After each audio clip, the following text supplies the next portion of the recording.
Hello, everyone. I hope that you can hear me well. I'm Aleksandra Zhivkovikj, Policy and Project Officer in EQAR. And in this presentation, exactly as Colin said, we will talk a bit more about external quality assurance.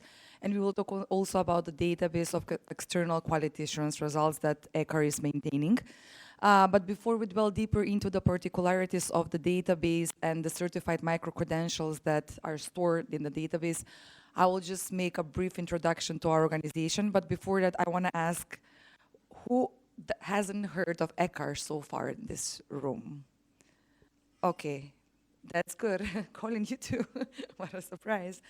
So I will just briefly mention the European Quality Assurance Register is the first and only organization that was founded by the Bologna process. So our structure is relatively complex. I'm not going to go into the details. But on one hand, in our General Assembly, we have the Ministries of Education of the European countries that participate in the Bologna process. On the other hand, we have the stakeholder organizations of the students, universities of applied science and quality assurance agencies, but we also have observer organizations such as UNESCO, Business Europe, and so on. EQAR is a non-for-profit organization. We act in public interest, so everything that you will see further, we do it for the sake of loving open data, API, and so on. Very briefly, what is the purpose of EQAR in first place and why was it funded? We are the register of quality assurance agencies that comply with the European standards and guidelines, as Aleksandra mentioned as the Bible of external and internal quality assurance in Europe. So how do we work? A quality assurance agency such as FIBA or QQI, from which you will see a presentation after mine, every 5 years, they come for a registration on EQAR, and our register committee checks the work following and looks into whether the agency complies with the European standards and guidelines or not. So currently, there are 58 quality assurance agencies that are registered on EQAR. The idea of EQAR was to enhance trust and to harmonize also quality assurance around Europe.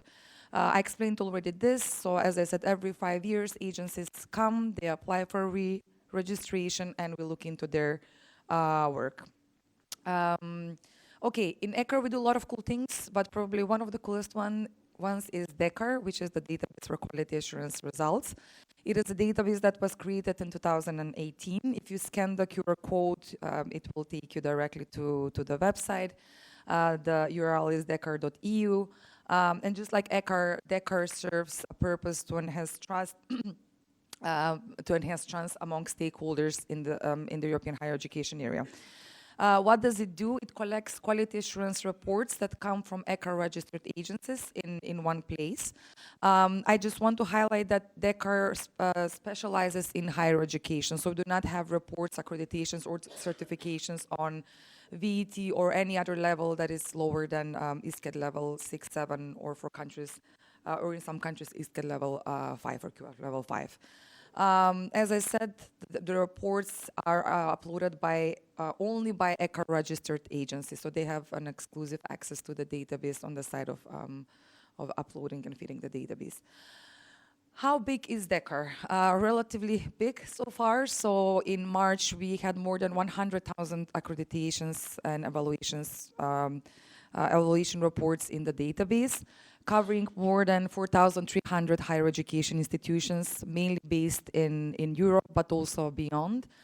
We have 32 higher education systems in Europe that are very well covered, meaning that we have at least one report for more than 50% of the higher education institutions in the country. So on the map, the darker the blue, the better coverage we have. So for example, if you look at the Scandinavian countries, Spain, Portugal, France, Germany, and so on, there's quite a good coverage. Maybe you will have a question why for some countries the color is lighter. There are several explanations. For example, the Italian Quality Assurance Agency only got registered now, so they're yet to upload their reports. But also in in the Western Balkan countries, for example, there are not a lot of agencies that are yet registered with EQAR, so that's why the coverage there would be a bit lower. And so far, we are very happy to share that 57 agencies have at some point uploaded reports in DEQAR. So agencies, especially in the past 2 years, are relatively active with their reports and contributing towards the database. Okay, now we go to the topic of this conference, which are the micro-credentials. I would just briefly give you a bit of a systemic theoretical overview of what is it that we consider as a micro-credential, and then we will go really into how the database looks like. So where did we start? In 2022, we became part of a project called EMINCA, which was led by the Flemish Ministry of Education and Training. And through this project, we started developing a section on micro-credentials in DEQAR. Where did this come from? Like, where did this need come from, some of you might ask, apart from the fact that micro-credentials are quite popular. We looked into several studies which actually show that, that a lot of organizations, not only higher education institutions, but private companies, employment services, and so on, develop their own life learning programs. But also it showed that the micro-credentials or the learning provisions that are accredited and certified are more trusted by the employers, which are the primary consumers of the learning outcomes of the micro-credentials. However, we understood that there is no comprehensive database of micro-credentials, let alone certified micro-credentials in Europe. So we said, okay, let's extend DEQAR and let's include certifications of accredited or certified micro-credentials. Okay, so this is a very complex slide. So for the very QA geeks that are interested in this, we can talk over during the coffee break. But what we looked into, and this is a bit of a theory of the different scenarios of how how micro-credentials can be quality assured. As I said, I'm not going to go to the details. I'm just going to go through the 3 main models of how micro-credentials can be evaluated. So what we see is that, especially this happens in higher education institutions which develop micro-credentials of already existing programs, that the micro-credentials can be evaluated through the program accreditation itself. So kind of like the program accreditation extends to the micro-credential too. Another model is that the micro-credential evaluation is covered already through the institutional or the system accreditation. Yesterday we talked with you about this model in which if the institution is accredited, it means that it can offer any kind of program irrespective of the size or of the volume of the provision. And last but not least, we have a separate external QA of a micro-credential. This means that when a single micro-credential is evaluated by an agency, I will show some examples, but also the examples from Coursera and FIBA are in this category. For EQAR, we do not promote any of these models. We understand that realities are quite diverse around Europe and that different systems, different universities, different providers have their own needs. So it is up to the system and the country to choose the best model that fits the needs of the higher education sector. Now we go even a bit further. I know that many of you might not like our definition, but we had to settle for something because we work with a database and we need to be quantitative and as precise as possible sometimes. So we kind of like created our own definition of what is a micro-credential in DEQAR. So these are like 3 main indicators or like parameters that we use of how we classify micro-credentials in DEQAR. So first, that it is a study provision that is consisted by a workload expressed in ECTS on the range between 1 and 59. Some of you will ask why such a high range. Is 59 really micro? But we are Bologna-funded organization, so we follow the QF level certification in which it says that anything above, I mean, between 60 and 120 or 80 is a short learning program and so on and so on. So we said anything below this short learning provision defined by Bologna, we will consider it as micro-credential. If Bologna or whichever initiative comes with a more precise definition or something in between 30 and 59, let's say, we would be more than happy to also open a new category in the database. Then to continue further, micro-credential is a study provision that is related to EQF, ISCET level or QF level, which relates to higher education, and it can never singly lead to a full recognized degree on its own. We have a full glossary of terms on our website, so if you want to check what other terminologies we use, you can also check that on our website. And also, we not only extended the database to include micro-credentials, externally evaluated micro-credentials, but also something that we call other providers, which are these non-traditional higher education providers, such as Coursera and other type of companies that are getting active in this field.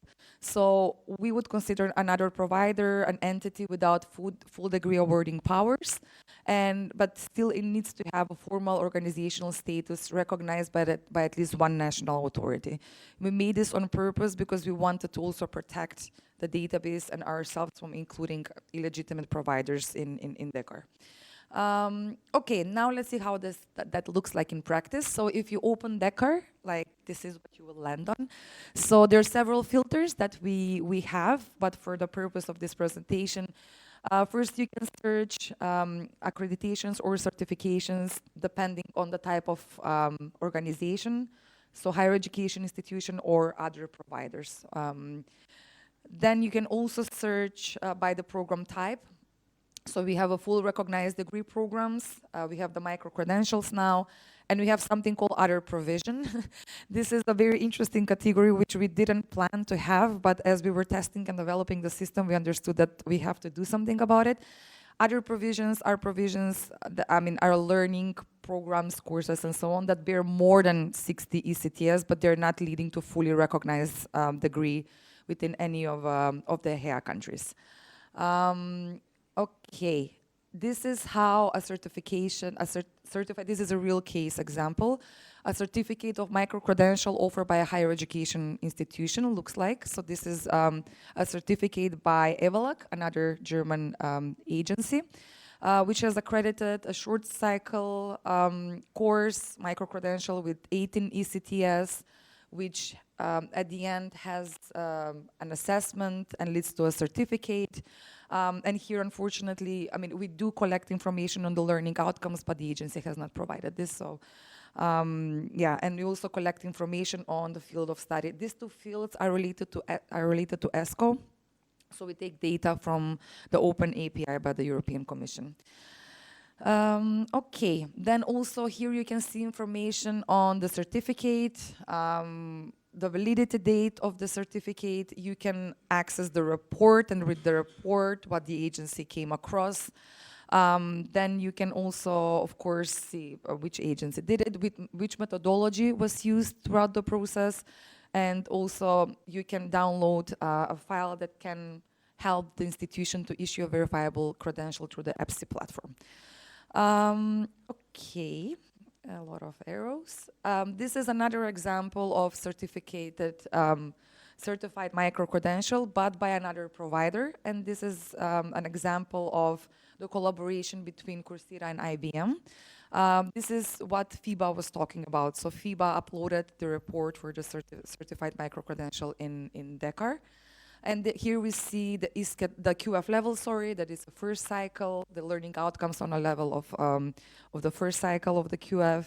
Then it has, it bears 8 ECTS credits that at the end, it has an assessment. Here still the learning outcomes are also not provided. And also you can see the validity date again, you can access the report, and so on and so on. And also you can even access the report on FIBA's website in this case. Yeah, I will also show you now another slide. So as I said, apart from just collecting information on micro-credentials, we also include view, if you're interested to know more about the provider itself, like we also include information on the provider. So as you will see, we look into the type of organization. In this case, it's a private company, but we also have other categories like public-private partnership and so on. We also look at the legal seats. This is very important because every provider needs to have an official legal seat that we present on the website.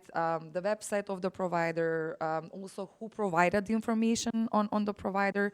So if you want to know more, you can address the agency. And also, this is quite interesting, we also collect identifiers for each of the providers. Why we do it? First of all, because it helps us to connect the database and to be interoperable with other databases. So our recommendation is use identifiers as much as possible. But also it helps public to understand that this is a legit organization which is registered in a public registry and you can access information on it with a few clicks. So if you want to check further, there is an information out there that you can access.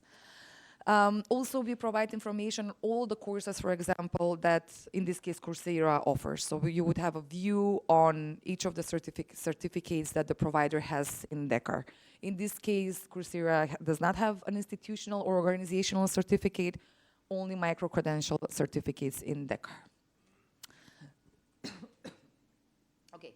So a little wrap up, we launched the new section 1 year ago. So we launched the extension of DEQAR and micro-credentials and alternative other providers, back in March 2024. And these are the very first uploads. So so far only 5 agencies. We see that only 5 of the EQAR registered agencies have reviewed micro-credentials or other providers. This number is relatively low, but we can discuss further maybe during the coffee break or if there are any questions about why is this the case. What is interesting is that 3 agencies have evaluated other providers versus 2 agencies that work more with higher education institutions.